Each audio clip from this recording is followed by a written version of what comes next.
సంతోషంగా మన వారంతా చప్పట్లు కూడా దేవుని భయపడతాం. హల్లెలూయా హల్లెలూయా. ఎందుకంటే దేవుని వాక్యం సెలవిస్తూ ఉంది, ప్రభు నందు ఆనందించండి. ఇప్పుడు ఎక్కడున్నాం మనం? చెప్పండి, ప్రభు నందు ఉన్నామా లేమా?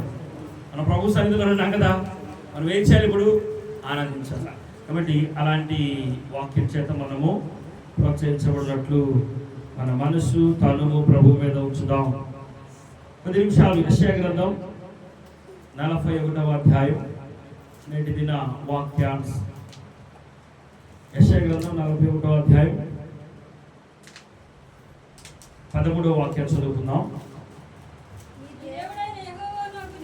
నీ దేవుడైన యెహోవానగు నేనే, భయపడకము, నేను నీకు సహాయము చేసేదనని చెప్పుచు నీ కుడి చేతిని పట్టుకొనుచున్నాను. పురుగు వంటి యాకోబు, స్వల్ప జనమగు ఇశ్రాయేలు, భయపడకము, నేను నీకు సహాయము చేయుచున్నాను అని యెహోవా సెలవిచ్చున్నాడు. చాలా చిన్న ప్రార్థన చేసుకున్నామా? పరిశుద్ధుడు అయిన తండ్రి, ప్రేమ కలిగిన యేసయ్యా, మా గొప్ప తండ్రి, నీకు వందనాలు, స్తోత్రాలు ప్రభువా. మధ్యాహ్న సమయంలో ఈ రీతిగా నీ బిడ్డలమైన మమ్మల్ని నీ సన్నిధానానికి తోడుకుని వచ్చి ఈ రీతిగా నిన్ను స్తుతించి గొప్ప భాగ్యాన్ని మాకు ఇచ్చినందుకు వందనాలు ప్రభువా. మహోన్నతుడు అయిన నిన్ను, మహాప్రభువు అయిన నిన్ను ప్రభువా, సర్వాధికారి అయిన నిన్ను ప్రభువా స్తుతించే గొప్ప భాగ్యాన్ని మీరు మాకు ఇచ్చినందుకు వందనాలు. ఈ సమయంలో ప్రభువా, ఈ ఆరాధనలో ఈ వాక్కు ద్వారాగా మీరు మాతో మాట్లాడుచుండగా నాయన, మేమందరము ఏకాగ్రత కలిగి ఈ వాక్కు మీద మా మనసు ఉంచి, మా ఆలోచన ప్రభా నీ వాక్కు మీద ఉంచి ప్రభా, దుబ్బి నీటి వాగుల కొరకు ఆశపడినట్లు దేవా, నీ కొరకు నా ప్రాణము ఆశపడుచున్నది, తృష్ణ కొలుచున్నది అని కీర్తనాకారుడు సెలవిచ్చినట్లుగా ప్రభా, ఈ సమయంలో ఇటు వాక్యము మీద ఆశ పెట్టుకున్న ప్రతి ప్రాణము తృప్తిపరచబడునుగా ప్రార్థిస్తూ ప్రభా. అయినా అల్పునైనా నన్ను నీ సులువు చాటున మరుగుపరుచుకొని నేను నువ్వు కనుపరుచుకోమని, నా నోట నీ మాట ఉంచుమని, ఆ మాట అనేకుల జీవితాలకు ఆశీర్వాదకరముగాను దీవెనకరముగాను వారి రక్షణకు ఆధారముగా ఉండుకు సహాయం దయచేయమని, నన్ను మమ్మల్ని బలపరచమని ఈ సమయాన్ని మీ చేతులకు అప్పచెప్పుకోవచ్చు. యేసు పరిశుద్ధ నామమున ప్రార్థిస్తున్నాము తండ్రి, ఆమేన్. దేవుని నామానికి మహిమ కలుగును గాక. హల్లెలూయా హల్లెలూయా. అందరూ సంతోషంగా ఉన్నామా? చప్పట్లు కూడా దేవుని మెప్పడమా?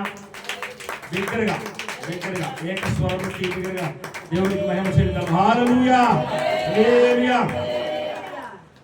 చదువుబడిన వాక్యములో నేడు దేవుడు నిన్ను నన్ను ఉద్దేశించి ఆయన మనల్ని పలకరిస్తూ మనతో మాట్లాడుచున్న మాట ఏంటంటే, నీ దేవుడైన యెహోవానగు నేను, భయపడకము, నేను నీకు సహాయము చేసేదను అని చెప్పి నీ కుడి చేతిని పట్టుకొచ్చున్నాను అని అన్నాడు. ఏమన్నాడు?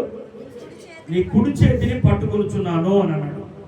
పురుగు వంటి యాకోబు, స్వల్ప జనమగు ఇశ్రాయేలు, భయపడకము, నేను నీకు సహాయము చేస్తున్నాను అని యెహోవా సెలవిచ్చున్నాడు. ఇక్కడ సహాయం కొరకు, దేవుని సహాయం కొరకు నీవు ఎదురు చూస్తే దేవుడేమన్నాడంటే, నేను నీకు సహాయము చేసేదను అన్నాడు. ఆయన ఈ మాటను సంబోధిస్తూ, ఈ మాట ఎవరిని గురించి రాయబడిందయ్యా? ఇశ్రాయేలుని గురించి రాయబడింది కదా, యాకోబుని గురించి రాయబడింది కదా అనే ఒక ప్రశ్న మీలో రావచ్చు కదా. అయితే నేను అంటాను, ఇక్కడ రాయబడిన మాట ఇక్కడ చేరి ఉన్నా వినుచున్నా మనందరి గురించి రాయబడింది.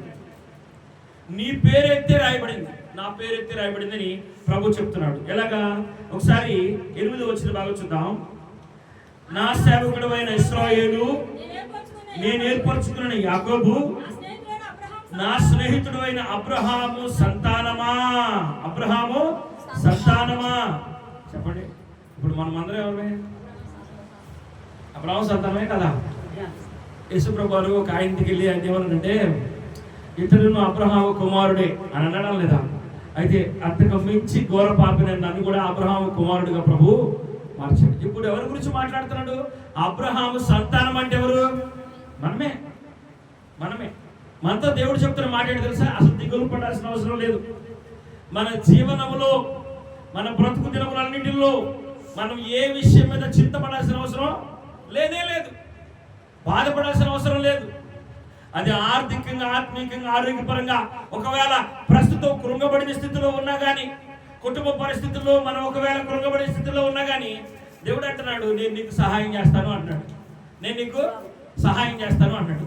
రాత్రి ఉపవాస ప్రార్థనలో రెండో దినాన ఒక మాట ప్రభు మనతో మాట్లాడాడు. చూద్దాం. మీకా గ్రంథం ఉన్నారా? రాత్రి ఉన్నవారు చదవండి. ఏంటంట? అయినను యెహోవా కొరకు నేను అయినను అంటే ఏదో జరిగిందనే కదా. చెప్పండి. అయినను ఉదాహరణకు నేను ఒక మాట చదివిస్తా, బాగా వినండి. అదేంటంటే మీకు అర్థం కావాలని చెప్తున్నాను.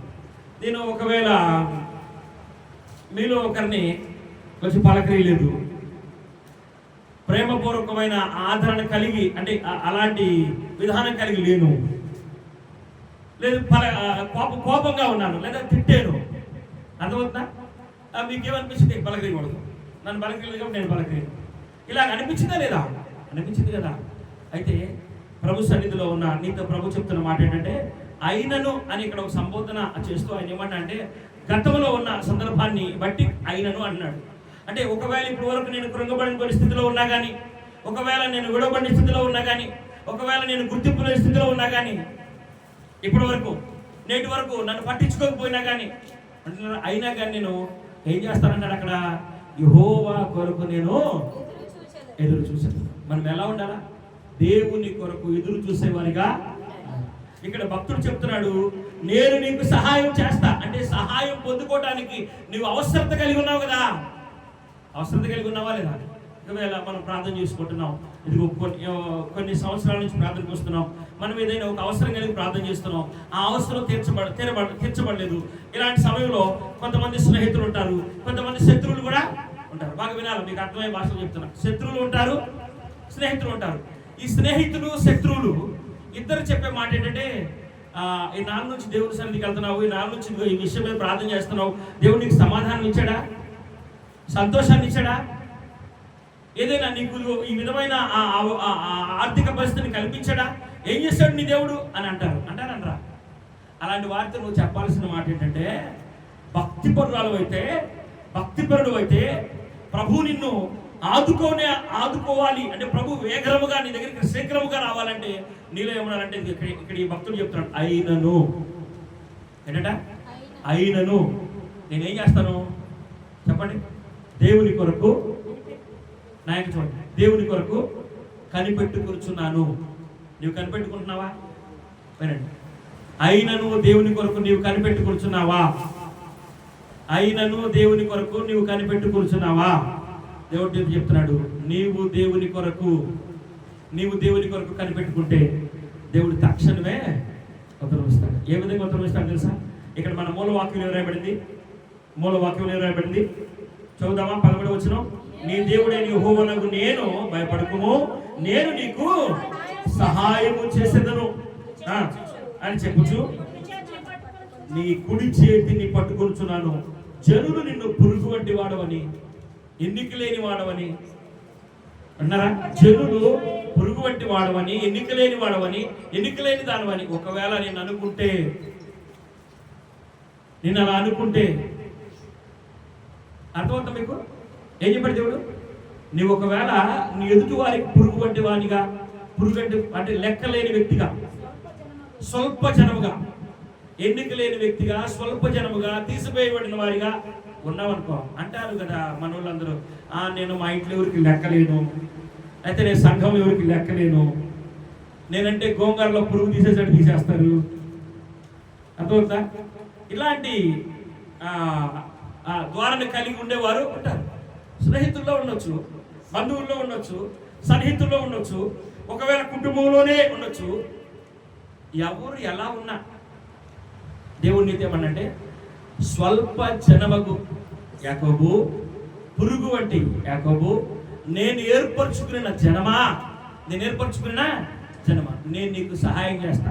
ఎలా సహాయం చేస్తాను తెలుసా? నేను నీ చేయి పట్టుకొని నడిపిస్తా. నేను నీ చేయి పట్టి నడిపించేవాడిగా నేనున్నా. ఇక నువ్వు భయపడాల్సిన అవసరం ఉందా లేదా? చెప్పండి, ఉందా? లేదు. కాబట్టి మనం జ్ఞాపకం తీసుకోవాలి. ఈ సమయంలో నేను కొన్ని మాటలు మీకు చెప్తున్నాను, బాగా వినాలి. దేవుడు ఈ పునరుద్ధాన ఆరాధనలో చేరి ఉన్న మనందరితో మన హృదయ రహస్యాలు ఎరిగిన వాడు ఆయన, మన అంతరంగాలు ఎరిగిన వాడు ఆయన.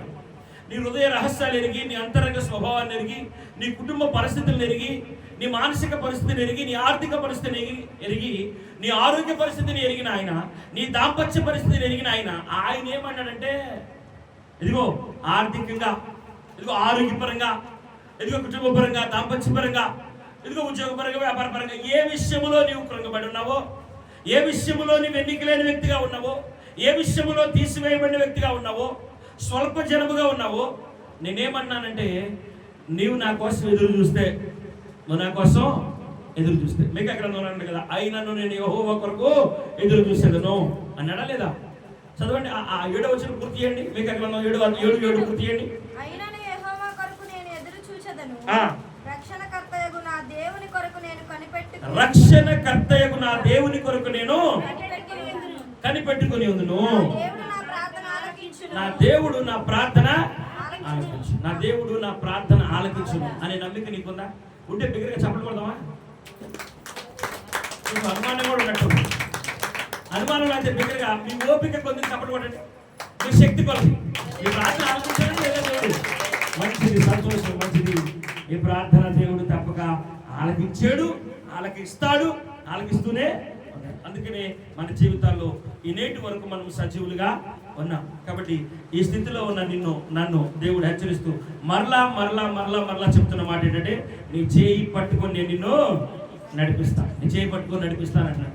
అక్కడ మరలా నేను ఎవరిని గురించి ప్రస్తావించబడింది అనే మాట గురించి చెప్తూ మరలా మీకు అవగాహన కొరకు చదివించాలని ఇష్టపడుతున్నాను. చదవండి, 8 నుంచి 10 వరకు చదవండి. నా సేవకుడైన ఇశ్రాయేలు, నేను ఏర్పరచుకున్న యాకోబు, నా స్నేహితుడైన అబ్రహాము సంతానమా, భూదిగంతముల నుండి నేను దాని కొనల నుండి పిలుచుకునిన వాడా, నీవు నా దాసుడు వనివు, నేను నిన్ను ఉపేక్షింపక ఏర్పరచుకునిననియు నేను నీతో చెప్పుచున్నాను.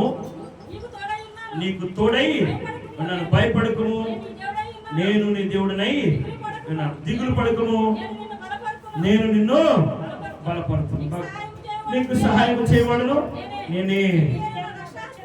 దేవునికి స్తోత్రం కలుగును గాక.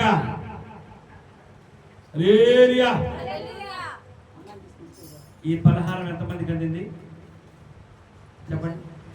ఈ పలహారం ఎంతమందికి అందింది? ఈ సహాయం ఎంతమందికి అందింది? పొందుకున్నారా లేదా? అంటే ఏం చెప్పాడు దేవుడు? మరలా చదవండి, ఎవ్వరు మిస్ కాకండి, జాగ్రత్తగా అండర్లైన్ చేసుకోనండి. దేవుడు నీ కోసం దాచిన మేలు. చదవమ్మా.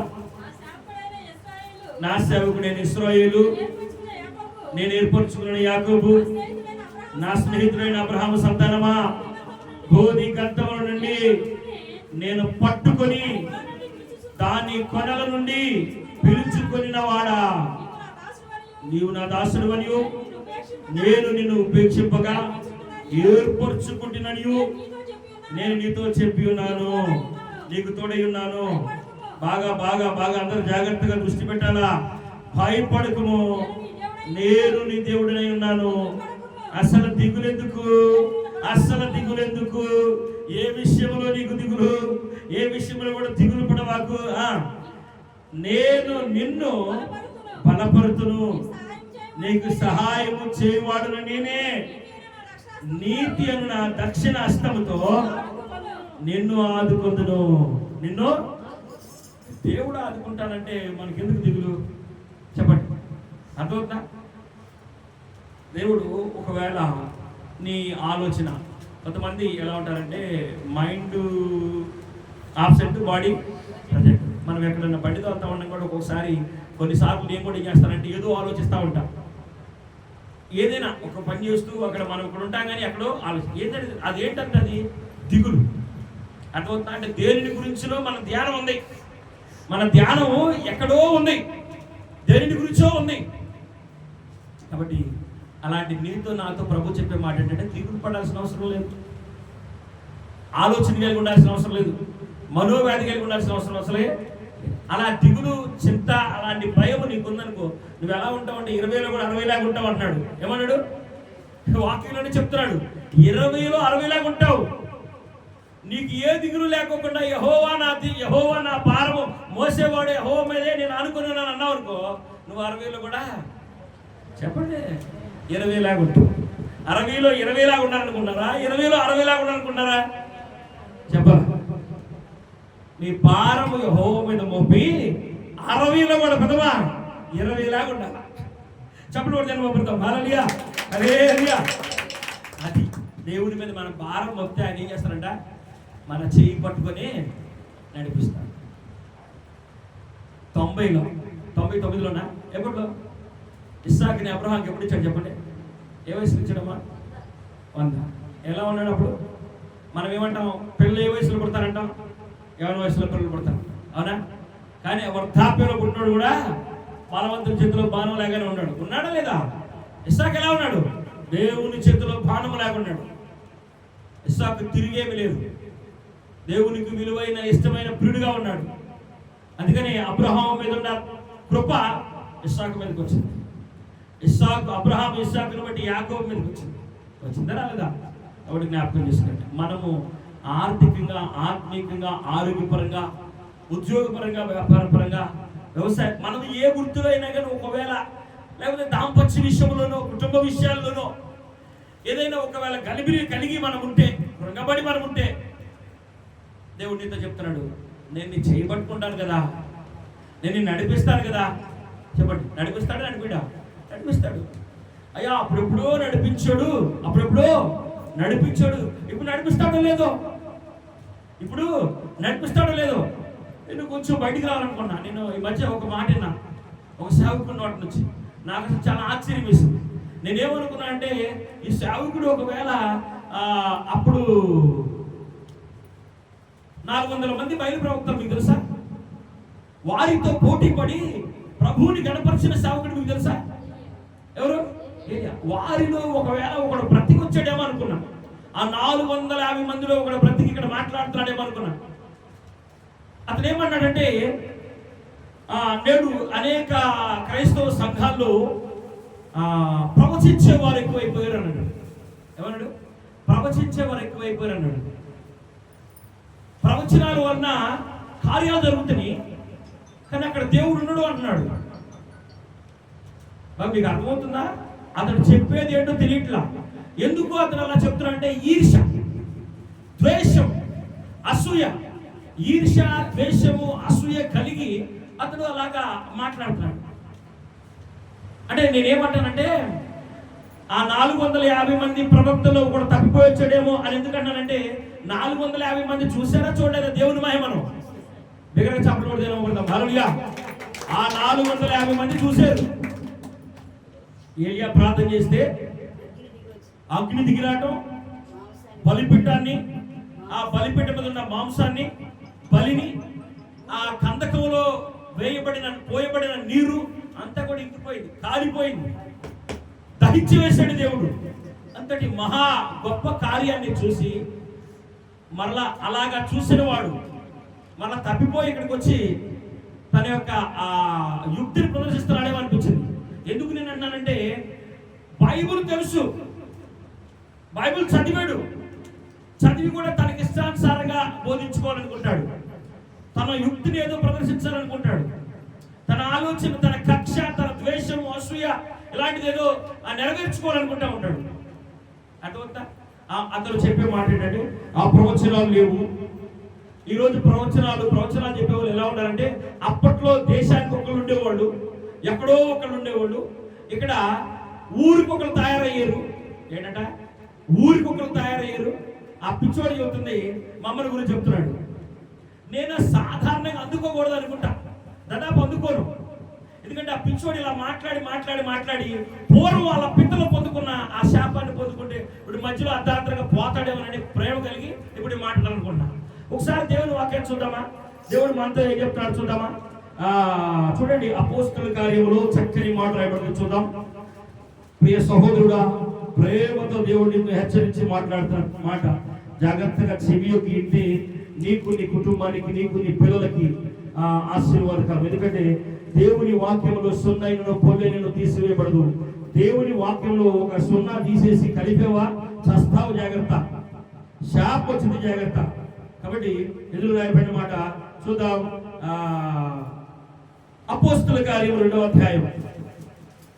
అపోస్తుల కార్యం 2వ అధ్యాయం 16వ వచన భాగం. 16వ వచన భాగం చదువుకుందాం. 16 చదువుకుందాం. యోవేలు ప్రవక్త ద్వారాగా చెప్పబడిన సంగతి ఇదే. ఏమనగా అంచె దినములందు మనుషులందరి మీద నా ఆత్మను కుమ్మరించెదను. మీ కుమారులను కుమార్తెలను ప్రవచించెదరు. మీ యవనులకు దర్శనములు కలుగును. మీ వృద్ధులు కలలు కందురు. ఆ దినములలో నా దాసుల మీదను నా దాసురాడుల మీదను నా ఆత్మను కుమ్మరించెదను, గనుక వారు ప్రవచించెదరు. చాలు. ఆ పిచ్చి మహమ్మడికి నేను చెబుదాం అనుకున్నాను. అంటే పర్సనల్గా వెళ్ళి చెప్తానికి నాతో బాగా మాట్లాడడం. కాబట్టి నేను దాదాపు అసలుకి ఇలాగా ఒకరిని విమర్శించడానికి ఇష్టపడ్డాం. కానీ వాడు అలాగా దుర్బోధ చేసి ఏదైనా శాపం తెచ్చుకుంటాడు ప్రేమతో నా వాక్యం వింటా ఉంటాడులే. ఇట్లా వినన్నా తెలుసుకొని వాళ్ళ ఇతరులు అంటే బైబిల్ గ్రంథంలో ఇలా ప్రవక్తల్ని దూషించి ప్రవక్తల మీద ఆ కాలు ఎత్తి కొంతమంది అయితే బట్టతలవాడ అని అక్కడే తెచ్చారు. విన్నారా? కాబట్టి మరి ఏదైనా శాపం తెచ్చుకుంటాడేమో ప్రేమతో చెప్తున్నా. ఇదిగో ఇక్కడ వాక్యం చెప్తుంది. పిచ్చోడు వాక్యం చదువుకో. నువ్వు చెప్తున్నావు కదా, ఇది ఏ దినాలు? ఇవి చెప్పండి. అంచి దినాలా కాదా? ఇవి అంచి దినాలు, అపాయకరమైన దినాలు. ఇది దేవుని రాకడ సమీపించిన దినాలు. ఈ దినాల్లో మనం ఎలా ఉండాలా చెప్పండి. అర్థమవుతుందా? సిద్ధపాటు కలిగి ఉండాలి. దేవుని కొరకు ఎదురు చూసేవారి కలిగి ఉండాలా. దేవుని కొరకు మండేవారి లాగా ఉండాలా. దేవుని పని చేసేవారి లాగా ఉండాలా. మన కుటుంబాల్లో మన బిడ్డలు ఎలా ఉండాలా చూద్దాం. మన కుటుంబాల్లో మనము మన బిడ్డలు ఎలా ఉండాలో చూద్దాం. 12వ వచనం వల్ల అంత్య దినముల యందు నేను మనుషులందరి మీదను బాగా వినాలయ్యా. అంత్య దినములలో నేను మనుషులందరి మీదను నా ఆత్మను కుమ్మరించేదను. నా ఆత్మ లేని వాడు పరలోక రాజ్యానికి చెప్పండి. అర్థమవుతుందా? దేవుని ఆత్మ లేకపోతే పరలోక రాజ్యానికి చేరడు. ఆ తర్వాత మనం చదువుతున్నాం. నీ కుమారును కుమార్తెలను ప్రవచించెదరు. నీ యవనులకు దర్శనములు కలుగును. నీ వృద్ధులు కలలు కందురు. ఆ దినములలో నా దాసుల మీదను నా దాసురాడుల మీదను నా ఆత్మను కుమ్మరించెదను, కనుక వారు ప్రవచించరు. ఇవి చెబితే నీ పిల్లలు ప్రవచనాలు కలిగి ఉంటారు, ప్రవచనాత్మ కలిగి ఉంటారు.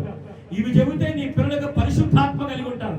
ఇవి బోధిస్తే మన పిల్లలు మనము ఆత్మ సంబంధమైన కుటుంబాలుగా ఎదుగుతాం.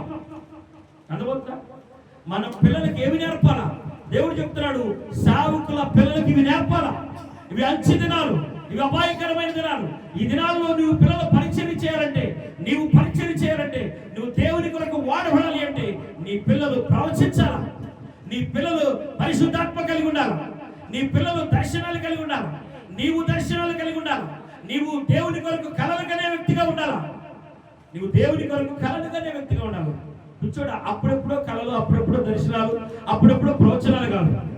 అక్కడెక్కడో దేశానికి ఒక్కళ్ళ ప్రవక్త ఉంటే ఆ రోజుల్లో సువార్త పాకింది. ఈ రోజుల్లో దేశానికి ఒక్కళ్ళు కాదు కదా, ఊరికి ఒక్కళ్ళు ఉన్నా కానీ ఆ వాక్కును వింటలా. ఇలాగ చెప్పేవాడు పసితనం నుంచి దేవుడి మహాకృపను బట్టి 200 సంఘాలకు ఒక ప్రవక్తగా దేవుడు మమ్మల్ని వాడుకుంటున్నాడు. వాడు చూస్తూనే ఉన్నాడు చిన్ననాటి నుంచి. ఇంకా ఏదో తొందరపడి మరి దేవుడు అతన్ని క్షమించునుగాక.